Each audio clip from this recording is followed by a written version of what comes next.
Before we begin, a little bit of housekeeping. I just wanted to mention to everyone that tonight's proceedings will be able to be viewed on PHTV4. On Comcast cable viewers may watch it on Channel 4 or view the forum on PHTV4's YouTube site, which is youtube.com/PHTV4. I'm told that the mayoral discussion will probably be online tonight, but the full 3 candidates or 6 candidates will be on by tomorrow for sure. Okay. Okay, thank you all for coming, and welcome to tonight's forum with candidates for mayor of Palos Heights, treasurer of Palos Heights, and an alderperson. I'm your moderator, Cheryl Zott Gallagher, part of the leadership team of the League of Women Voters of the Palos-Orland area. The League of Women Voters is more than 100 years old. We are nonpartisan, neither supporting nor opposing candidates or political parties at any level of government. The League believes that informed and active participation in government is the foundational principle of a strong democracy. We work to empower civic engagement by all people and work to increase understanding of public policy issues through education and advocacy. If you have any questions about the League or would like to join, talk to anyone here with an LWV button or check the table outside of this room. We are proud to be part of tonight's forum. Tonight's candidate forum will adhere to the following rules. The order in which the candidates will speak and answer questions has been decided by flipping a coin prior to the forum. Each candidate will have 2 minutes to make an opening statement and 2 minutes to make a closing statement. Time will be kept, and time remaining will be visible to the moderator and the candidates. Okay. When the allotted time has expired, candidates are allowed to finish a sentence before the moderator interrupts. Questions have been submitted by the audience. The questions will be asked of both candidates by me, the moderator. The League has the right to review and select questions for appropriateness and to avoid duplication. One question will be presented to each candidate who will have 2 minutes to respond. Candidates are allowed to finish a sentence before the moderator interrupts. Subsequent questions will be addressed to each candidate, alternating which candidate gets to answer first. This rotation also guarantees an equal number of questions to each candidate. Following the time allotted for questions, candidates may make their closing statements of 2 minutes. We ask that the audience be respectful of all candidates, refrain from cheering or booing during the forum, and please silence your phones. Any campaign paraphernalia, buttons, backgrounds, banners, etc. are not permitted. No campaign promotion, visual or audio will be permitted. This event is being taped by Channel 4 and will be shown there and on Channel 4's YouTube channel. Participants in the forum agree that copyright ownership of the tapes or transcripts resides with the League of Women Voters. The candidates agree that they, their organizations, their campaigns, and their supporters will not use the forum, portions of the forum, or any audio clips, video clips, or transcripts for political advertising or other purposes without written permission from the League of Women Voters. A recording of this forum will also be available on our League of Women Voters Facebook page. Thank you, everyone. We will now have a discussion between the candidates for treasurer of Palos Heights. The gentleman chose to go in alphabetical order. So our first opening statement will come from James Demeke. Thank you. I want to thank the League of Women Voters for setting up this evening's debate. It's great to see so many residents have interest in the future of the city. My name is Jim Demeke. I was born and raised here in Palos Heights. I went to Loyola University, where I got my bachelor's and master's in accounting.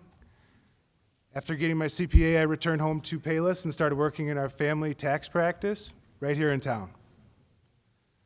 I have a wonderful wife, Christine, somewhere in the crowd, and I have 3 amazing children that are in the Palos School District 118. Very active in the community. I have deep roots here. I serve as the treasurer of the Palos Chamber of Commerce, the Palos Baseball Organization, and Palos AYSO. For the past 8 years, I've had the honor of serving as your city treasurer. As a city, we have a balanced budget, we have clean audits, and adequate reserves to meet our future obligations. You might ask what comes with the job. Every investment choice that the city makes runs through me. Over the past 8 years, we've had much success reacting to changes in interest rates and making sure we are making the most out of your taxpayer dollars. For 2025, we expect to be near $1.4 million in investment income. More importantly, the investment choices are done in a safe and secure manner. Additionally, I serve in the Finance Committee. We play an integral role in some of the decisions that are being made. We've provided guidance for multiple union contract negotiations. We've also, as part of the budget process, we've spent countless hours scrutinizing and discussing the final figures. That final budget is then sent to City Council for approval.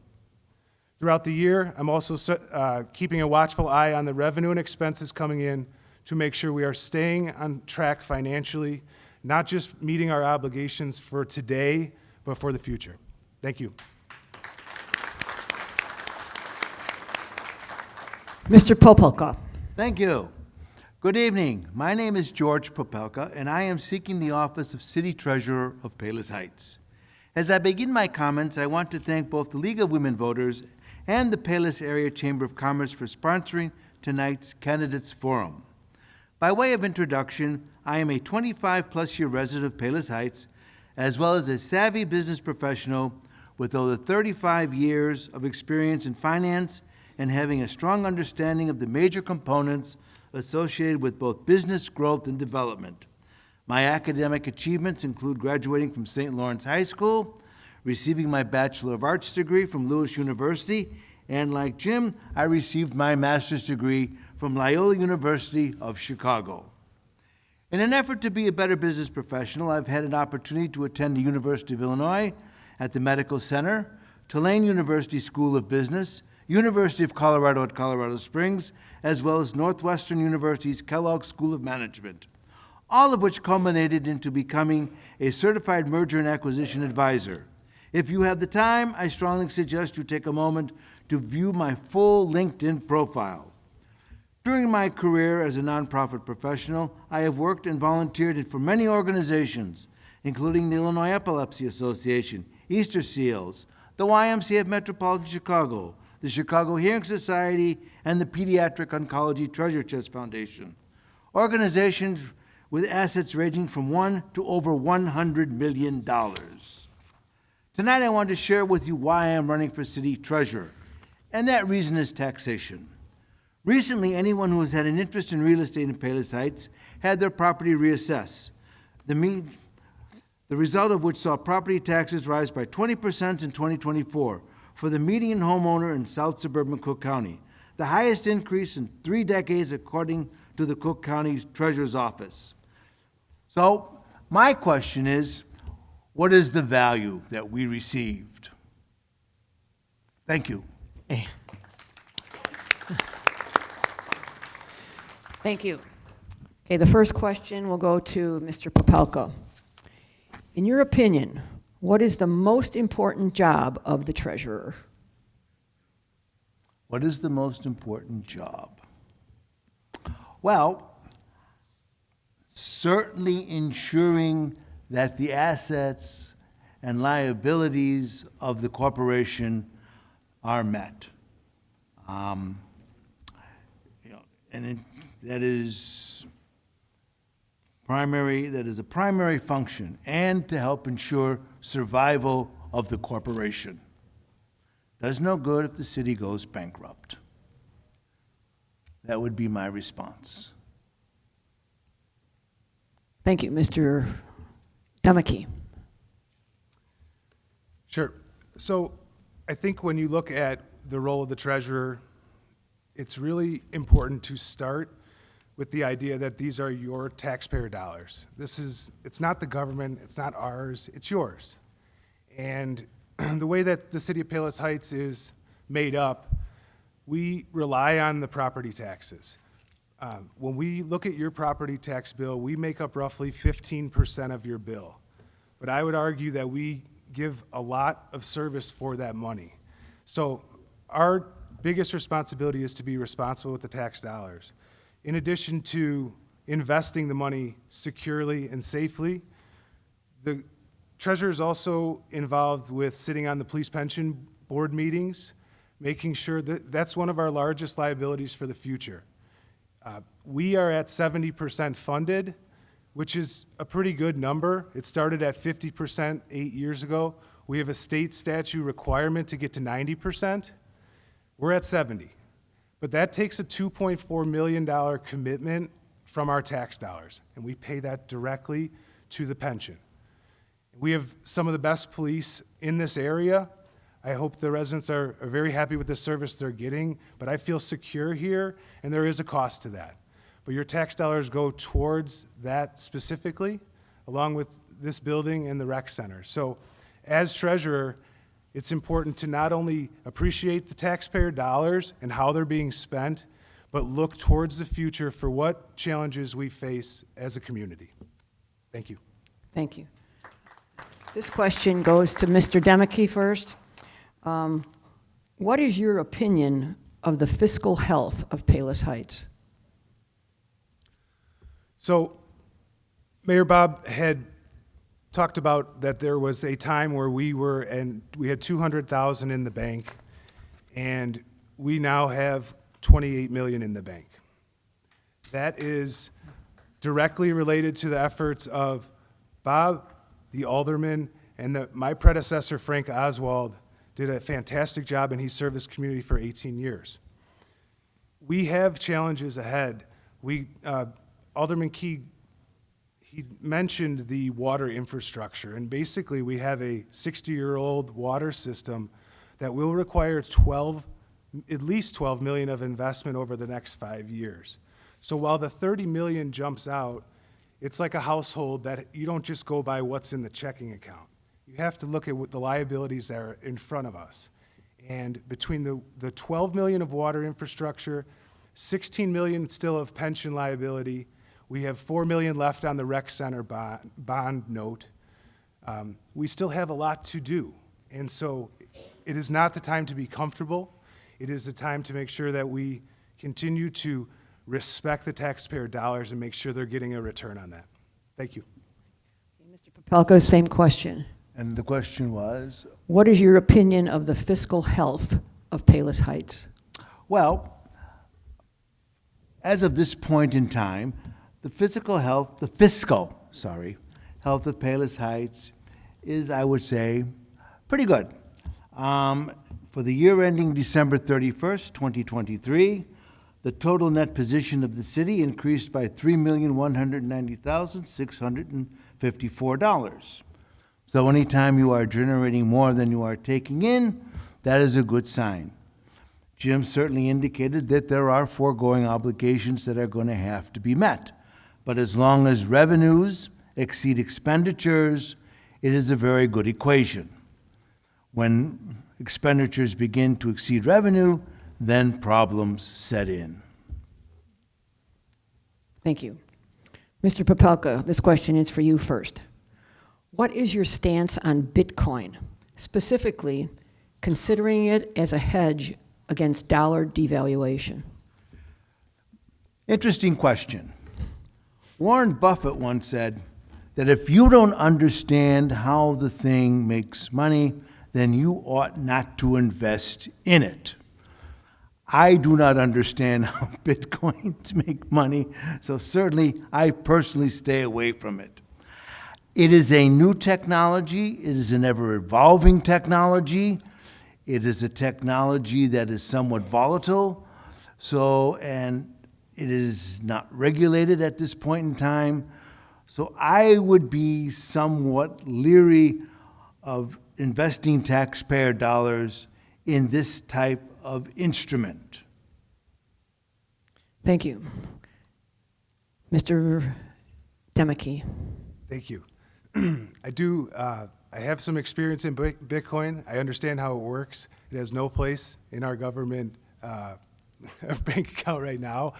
It is an extremely volatile asset, and our investment policy prevents us from even considering it. Thank you. Thank you. Okay, this question goes to Mr. Demeke first. What is the most positive contribution that your opponent has made to Palos Heights? I don't know George that well, but I can say that this is the second time we've run against each other, and with that comes a little background research, and I can say that Mr. Popelka, anyone I've talked to regarding him, he's a very generous person. His neighbors, he has some neighbors in the neighborhood baseball league. They all said that he's just a great neighbor, and he volunteers a lot. And I appreciate his position on taxpayer dollars being sacred. Thank you. Same question, Mr. Popelka. Well, I'd similar situation. Jim and I have an occasion to meet, as it seems, once every 4 years. But prior to that, you know, I was here Saturday lectioneering, and his young son came up to me, and he had his Jim Demicky button on, and he proudly announced that that was his dad. Well, you know, you couldn't really, you know, little guy, freckles, how are you going to say anything to him? Yeah, okay. And I would have even taken the button if he would have offered it to me. But, you know, I've met his wife, once every 4 years, and his children, and he seems to, you know, and Jim certainly seems to be an excellent father, wonderful provider, and an excellent family man. Thank you. Okay, this question goes to you first, Mr. Popelka. Why did you want to get into government? This is a three-part question. Why do you want to get into government? What will you do if you are not elected? And what do you do for fun? Okay, why do I want to get in? And the second part? Why would you want to get into government, and what will you do if you're not elected? And what do you do for fun? What do I do for fun? Okay. Pickleball does not count. All right. I'll start with the hardest one first. What do I do for fun? I am a golfer, and I am not very good at it. But I enjoy going out to the golf course every Saturday, attempting to try to hit that ball straight down the middle of the fairway in hopes that one day my score on the hole and the printed number that it says I should have are equal. Okay. Hasn't happened too often. Why do I want to run? Well, I tell you what. As the mayor suggested, when the question was asked about appointments, government, especially a democracy, only is as good as those people who come forward to participate in it. Democracy cannot exist or function without the participation of its citizens. And in this country, it is certainly not only a right to vote, but it is, I believe, it is a duty that we as an electorate should embrace with respect to seeking public office. And now I have 30 seconds. What will I do? Well, at least to summarize it briefly, to be responsive to the needs of my constituency and to the electorate. Thank you. Same question, Mr. Demicky. Did you want me to repeat it? Yes, please. Thank you. Okay, 3 parts. Why did you get into government? What will you do if you're not elected? And what do you do for fun? Okay. I got into government in particular in this city. This is my hometown. This is where my family is. And this is where I will be for the next 30 years. I have a skill set in accounting that I wanted to serve this community. That's why I'm here. If I wasn't in this city, I would not be in government. This is my family. This is my business associates. And this is my community. So that's why I'm here. If I'm not elected, I will be probably on a baseball field or a soccer field helping to coach and watching my kids grow up because it's going by really quickly, really quickly. What do I do for fun? I try to golf as well. I'm at the Haven right now, and it's a struggle, and I feel your pain with that, for sure. Thank you very much. But I'm gonna keep trying. So. Thank you. Okay, Mr. Demicky, you're the first with this question. What about your career background makes you qualified for this position? my career background is that I have a CPA. I am day and night, I'm working tax returns and working with this community, the business leaders. Most of my day job is spent trying to help people pay as little tax as legally possible. I try to advise them, but it also keeps me in tune with what the local businesses are asking for and what they need, and keeps me fresh on current tax law, how it will impact municipalities, and I think it's the ideal profession to be for the treasurer. Thank you. Mr. Popelka, what about your career background makes you qualified for this position? My background is similar to Jim's. However, I'm not a CPA. I am a certified merger and acquisition advisor. And part of that training involves helping middle market entities grow inorganically. So one of the things I have to do, or when I'm asked to participate, is I have to look at an organization or a deal from multiple perspectives. First, I have to look at it from a legal perspective. Should this be an S Corp? Should this be a C Corp? What should this be? Then the question becomes, how do we finance this deal? Do we seek mezzanine financing? Do we do a stock deal? How do we make this deal occur?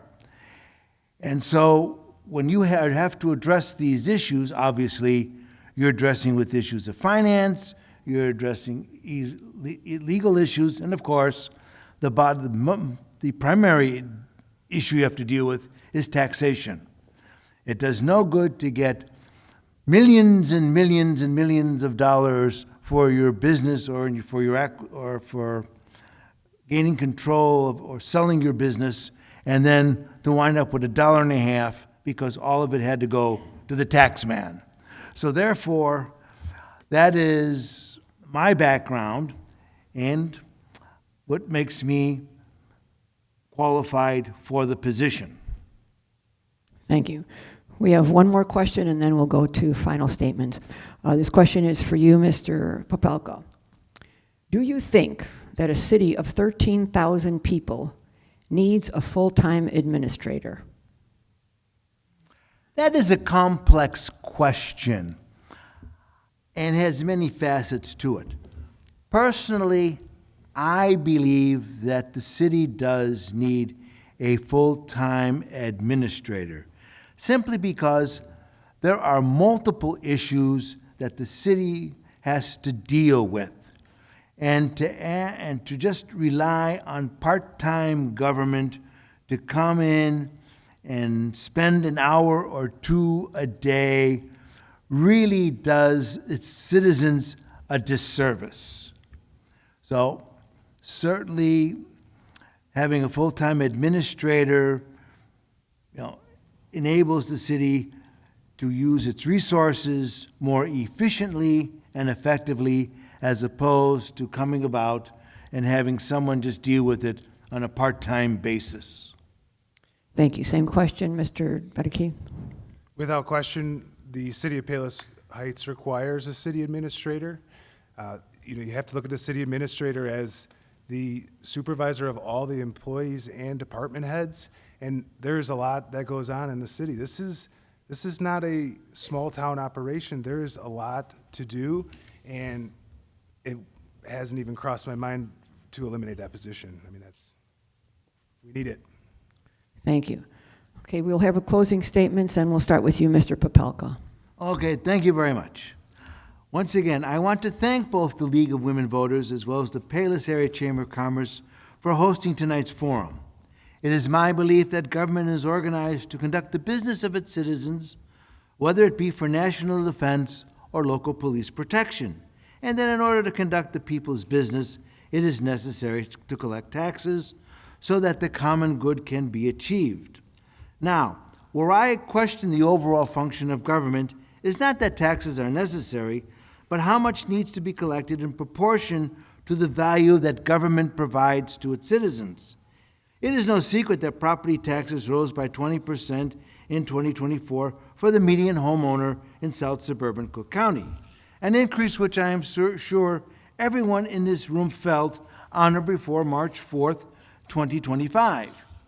And in return for this increase, what did the residents of Palos Heights receive? Well, I will share with you that as one of the homeowners who experienced significant roof damage on May 7, 2024, once my claim was settled, the materials ordered, I learned from my contractor that the Palos Heights Building Department was at least 3 weeks out with processing permits as of November 14, 2024, a situation which clearly impacted my recovery from this destructive storm. As a financial consultant with over 35 years plus of experience, I will focus on bringing fiscal oversight and responsibility to the Office of City Treasurer, while offering a consultant's approach to the role, including questioning both expenditure policies and budget actions. By way of summary, I have a very diverse background and extensive financial experience. I have worked in nonprofit, grant-funded organizations with assets ranging from $1 to $100 million. So this will not be a new rodeo for me. I have a radical and revolutionary idea. I have to stop. Thank you. Mr. Demeke, your final statement. I'd like to echo George's sentiments. Thank you again to the League of Women Voters. The last election that we had was during COVID, and this was canceled. So this has been a fun night for us, and I hope the voters have learned some information about the candidates. In closing, City of Palos Heights is on solid ground financially. We've put taxpayer dollars to use wisely. As treasurer, I'm in charge of making sure those dollars are safe and secure, and that we are able to meet our current and long-term obligations. This takes an experienced understanding of how municipal government works. I feel I'm the experienced candidate, I have the certification, and I have 8 years of track record, 8 years of results for the taxpayers. I look forward to continuing to help oversee the financial success of this wonderful city. Make no mistake, this is a sought-after community. Houses in our neighborhood fly. We need to make sure that we maintain that solid financial strength for the future. I want to thank you all for coming out tonight and engaging in local politics. Be sure to vote on April 1st. Thank you. Thank you, gentlemen.